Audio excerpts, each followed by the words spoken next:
Welcome to our Defense Briefing Show. Today, we've got some exciting news from the heart of Washington, D.C., where federal agents and the National Guard are stepping up to tackle crime. President Trump has taken control of the city's police department for a month, deploying hundreds of troops for traffic stops, crowd control, and safeguarding federal assets. Crime rates are reportedly dropping, but the city is definitely buzzing with activity as law enforcement teams work together to keep everyone safe. Over in the Pentagon, there's some clarification. Defense Secretary Pete Hegseth supports women's right to vote, despite sharing a video that questioned the 19th Amendment. The Pentagon made it clear that Hegseth opposes efforts to revoke women's voting rights, reaffirming his stance against Christian nationalist groups pushing to repeal the amendment. It's good to see support for equality standing strong within the military, and in Japan, August 15th is a solemn day, the Memorial Day for the end of WWI. Even though the war in Europe ended in May 1945, Japan continued fighting in Asia until the atomic bombs dropped on Hiroshima and Nagasaki, leading to Japan's surrender. Today, Japanese people remember the tragic losses and the horrors of nuclear warfare, honoring those who suffered. It's a powerful reminder of the importance of peace and remembrance. Please continue to watch for more detailed stories. The Associated Press vividly depicts a dramatic shift in Washington, D.C., where federal agencies and the National Guard have been mobilized to combat crime under President Trump's directive. The scene is bustling with activity. Masked agents from the FBI, DEA, and Homeland Security investigations, along with National Guard troops, patrol iconic landmarks like Union Station and the National Mall, an unprecedented sight in the nation's capital. The federal forces, primarily tasked with protecting federal assets and deterring violence, are operating in a delicate balance, armed or not, aiming to restore order amidst the political tensions. The story highlights the unique legal authority granted to the president to take control of the city's police department for up to 30 days, a move that has stirred both support and concern. As the agencies work in unison, the scene underscores the complexity of federal intervention in local law enforcement, with each group bringing its specialized skills, from the DEA's drug bust to the Park Police's traffic stops, forming a patchwork effort to ensure safety and security in a politically charged environment.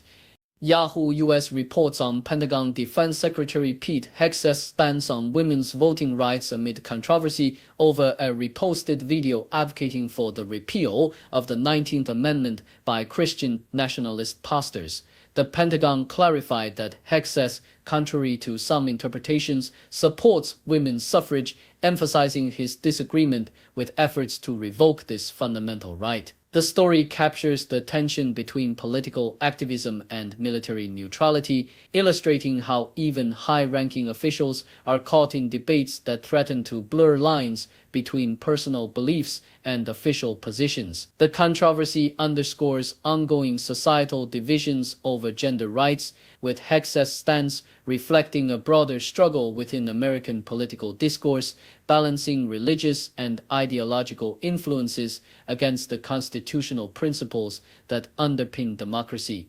BBC's coverage offers a poignant reflection on Japan's remembrance of the end of WWIS, focusing on August 15th, known as the Memorial Day for the end of the war. The narrative traces the somber history of Japan's surrender after the devastating atomic bombings of Hiroshima and Nagasaki in August 1945, which resulted in over 214,000 deaths. The story emphasizes the significance of this day as a national mourning occasion, contrasting Japan's peaceful remembrance with the brutal end of a war that claimed millions of lives across the globe. It also touches on the complex legacy of the conflict, highlighting the sacrifices of over 71,000 British and Commonwealth soldiers and the horrors faced by prisoners of war. Through this reflection, the story underscores the importance of remembrance and the enduring scars left by one of history's most destructive conflicts, offering insight into how Japan continues to honor its past while seeking peace.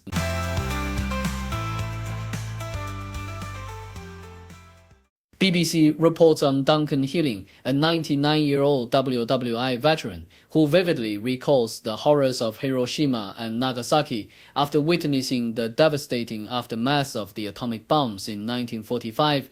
The city, bombed by the United States with a weapon containing the equivalent of 15,000 tons of TNT, was left in ruins, homes burned to ash, streets strewn with the bodies of the dead, and survivors blinded or severely burned. Healing describes the scene as horrifying, with people unable to remember anything beyond the flash of the explosion, and laments the long-term suffering caused by radiation sickness.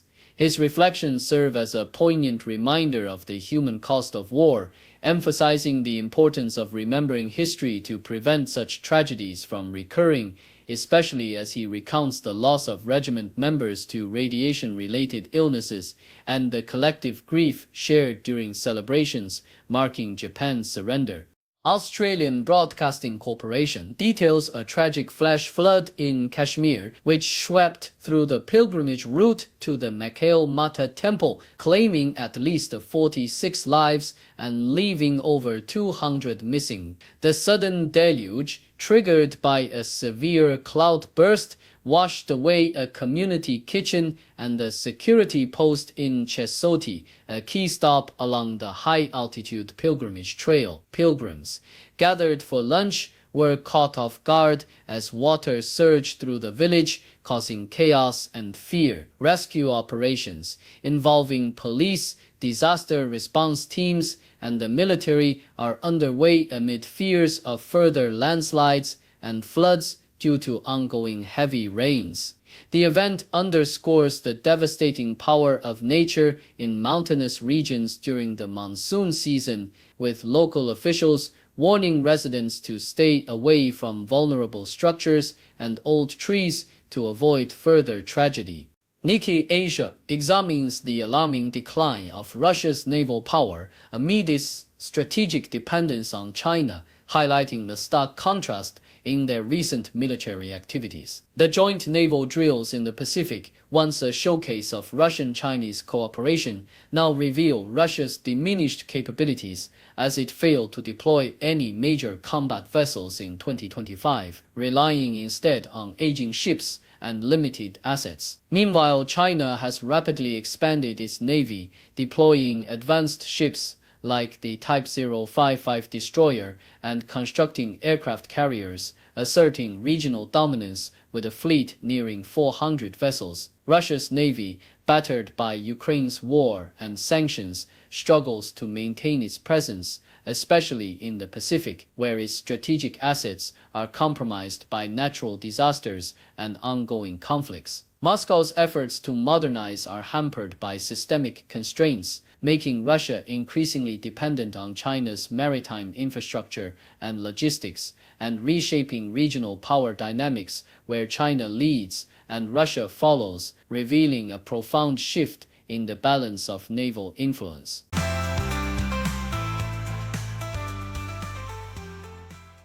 CNN vividly reports the tragic aftermath of a sudden cloudburst in Indian Kashmir, where the Himalayan mountains unleashed a torrent of rain that claimed at least 46 lives and left over 200 people missing. The incident struck in Chesoti town, a crucial waypoint on the pilgrimage route to Mahayal Mata, a revered Himalayan shrine. As the rain poured down with relentless intensity, a community kitchen security post was swept away, and pilgrims gathered for their sacred meal were drowned in the deluge. The scene was heartbreaking, with footage capturing terrified pilgrims crying as water flooded their village, a stark reminder of nature's fury. Rescue efforts, including Army and Air Force teams, are underway amidst warnings from meteorologists about the danger of further mudslides and flash floods, highlighting the fragile vulnerability of mountain communities during the monsoon season. Australian Broadcasting Corporation captures the tense atmosphere in Alaska as world leaders prepare for a high-stakes meeting between Donald Trump and Vladimir Putin amid widespread prayers for peace. In Anchorage, locals, many of Russian and indigenous Alert heritage, gather in churches like St. Innocent to pray for an end to conflict, reflecting a complex mix of hope and apprehension. The community's sentiment is tinged with ambivalence. While they yearn for peace, they are wary of political motives, especially given the controversial support of the Russian Orthodox Church for Putin's invasion of Ukraine, which has led to bans and accusations of persecution. Trump, viewing the meeting as a strategic chess game, admits there's a 25% chance of failure, hinting at delicate negotiations involving potential land swaps and concessions, with the future of Ukraine hanging in the balance. The region's historical neutrality and its role as a diplomatic venue make Alaska a fitting backdrop for these tense, uncertain talks.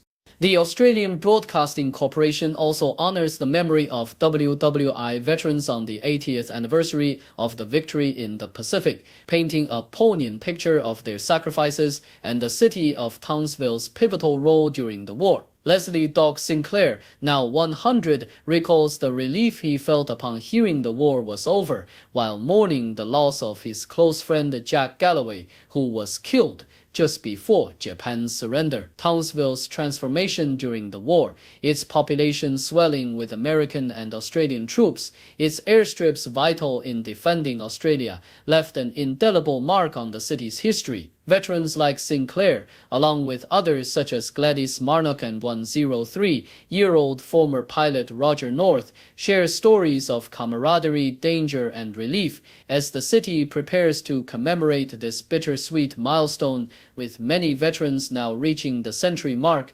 officials reflect on the importance of remembering their sacrifices, even as the number of survivors dwindles, making each remembrance more precious and poignant.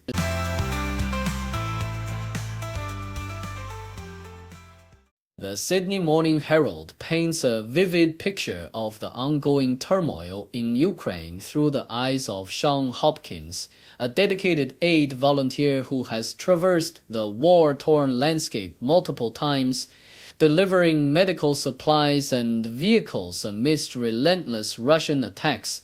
Sean's recent visit to Pokrovsk, a town on the brink of Russian advances, underscores the dire situation: homes destroyed, civilians forgotten, and aid dwindling as international attention wanes. He highlights the alarming proliferation of drones, both sophisticated and amateurish, used by Russia to target civilian infrastructure with deadly precision, transforming consumer electronics into weapons in a new arms race fueled by Iranian and Chinese parts.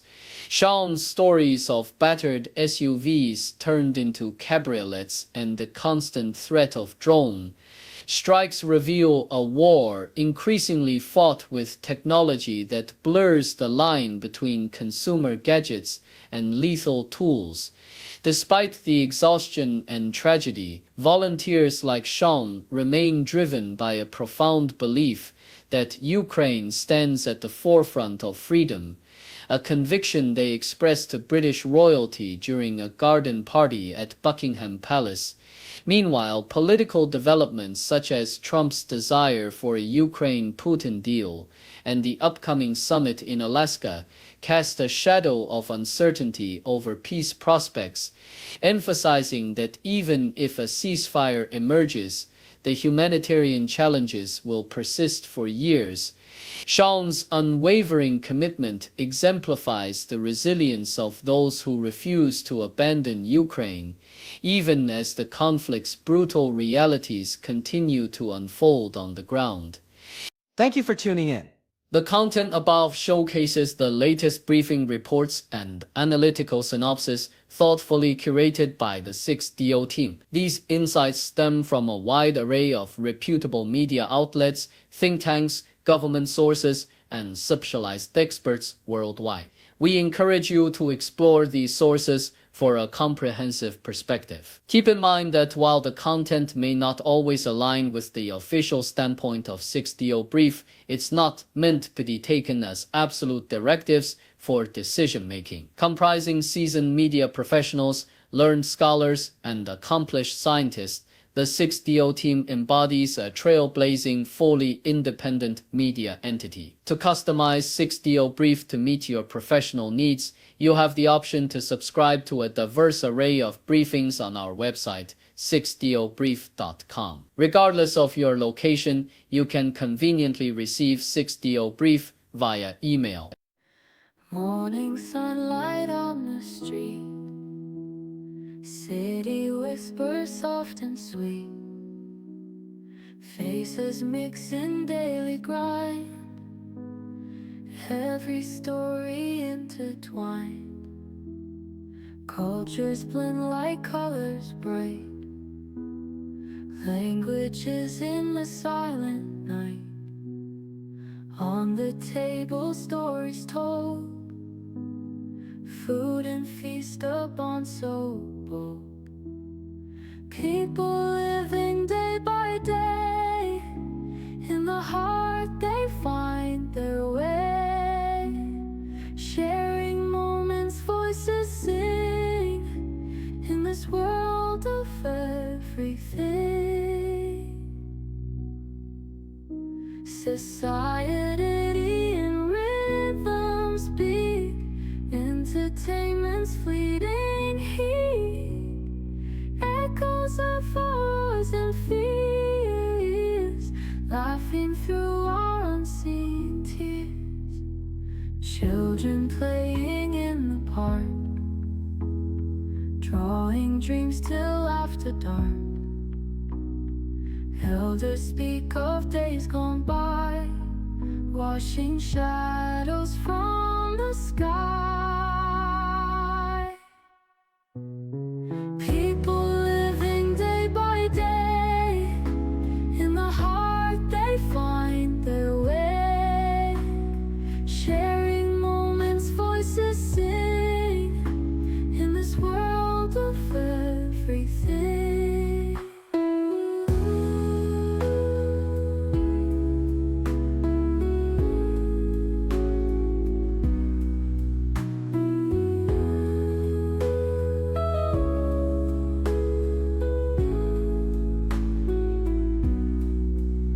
Society